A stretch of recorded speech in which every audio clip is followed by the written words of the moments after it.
இலங்கையை பொறுத்த வரைக்கும் பாரிய அச்சுறுத்தலுக்கு உள்ளான ஒரு பிரச்சனை அப்படின்னு பார்க்கின்ற போது கனியமுல்ல சஞ்சீவவினுடைய கொலை வழக்கை எடுத்துக்கொள்ளலாம். அதாவது புதுக்கடை நீதவான் நீதிமன்றத்தில் வைத்து இவர் கொலை செய்யப்பட்டிருந்தார். புதுக்கடை நீதவான் நீதிமன்றத்தில் கூண்டினுள் நிறுத்தி வைக்கப்பட்டிருந்த அந்த சந்தர்ப்பத்தில் இவர் மீது துப்பாக்கி பிரயோகம் மேற்கொள்ளப்பட்டது. நீதவான் நீதிமன்றம் அப்படின்னு பார்க்கின்ற போது பாதுகாப்பு பலப்படுத்தப்பட்ட ஒரு பிரதேசம்.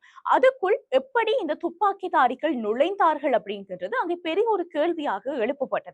அடுத்த கணமே இதற்கான நடவடிக்கைகள் ஆரம்பிக்கப்பட்டு அந்த குற்றவாளிகளை கைது செய்வதற்கான நடவடிக்கைகள் முன்னெடுக்கப்பட்டது. அதனுடைய அடிப்படையில் துப்பாக்கிதாரி கைது செய்யப்பட்டார். துப்பாக்கிதாரிக்கு மூளையாக செயற்பட்டவர் இசாரா செவ்வந்தி. இவங்கள தேடுதல் பணிகள் இடம்பெற்றும் கைது செய்ய முடியாமல் போனது.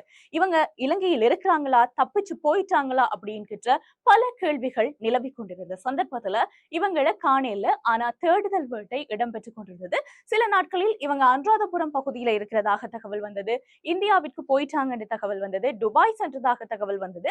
இவ்வாறு பல கட்டுக்கதைகள் உருவாகி இருந்தாலும் இசாரா செவ்வந்தி எங்க இருக்கிறாங்க அப்படின்ற எந்த ஒரு தகவலும் வரையல. இப்படியான ஒரு சந்தர்ப்பத்தில் இசாரா செவ்வந்தியினுடைய தாயாரும் சகோதரரும் கைது செய்யப்பட்டார்கள்.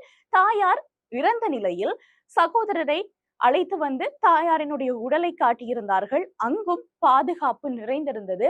இசாரா செவ்வந்தி தெரியாமல் அந்த இடத்திற்கு வரக்கூடும் என்கின்ற ஒரு காரணத்தினால். ஆனாலும் அவங்களை கைது செய்ய முடியல. இவங்க எங்க போனாங்க அப்படின்றது யாருக்கும் தெரியாத ஒரு விடயமாக இருந்தது. இது இப்படி இருக்கும் போதுதான் கெஹல்பத்ர பத்மேவினுடைய குழுவை இலங்கை அரசாங்கம் கைது செய்து நாட்டிற்கு அழைத்து வந்தார்கள். இது இலங்கையினுடைய வரலாற்றில் ஒரு மிகப்பெரிய விடயம் அப்படின்னு சொல்லலாம். இவர்களினுடைய கைது நடவடிக்கைக்கு பிறகு இலங்கையில் பல குற்றச்செயல்கள் குறைந்திருக்கிறது அப்படின்றதையும் இந்த இடத்தில் ஞாபகப்படுத்த முடியும். இதன் பின்னணியில் தான் இசாரா செவ்வந்தி எங்க இருக்கிறாங்க என்கின்ற கேள்வியை கெஹல்பத்ர பத்மே மூலமாக இலங்கை அரசாங்கம் அறிந்து கொள்கின்றது.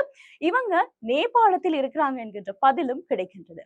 அதாவது கனியமுல்ல சஞ்சீவவினுடைய கொலை இடம்பெற்று 3 நாட்களுக்கு பிறகு இசாரா செவ்வந்தி நாட்டை விட்டு வெளியேறி இருக்கின்றார்.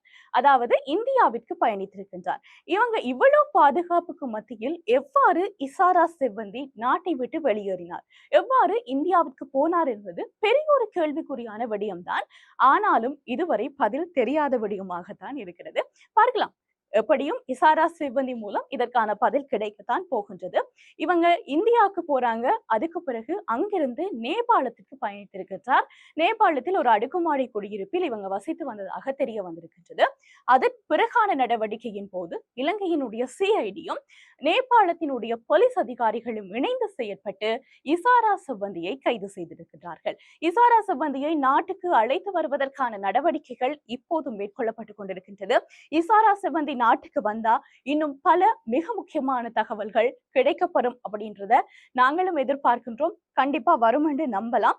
இதனுடைய பின்னணியில இன்னொரு விடயத்தை ஞாபகப்படுத்தியே ஆக வேண்டும். இசாரா செவ்வந்திக்கு யாழ்ப்பாணத்தை சேர்ந்த RK பாய் என்கின்ற நபர் ஒருவர் உதவி வந்ததாக தெரிய வந்திருக்கின்றது. இசாரா செவ்வந்தியோடு மேலும் 5 கைது செய்யப்பட்டிருக்கின்றார்கள்.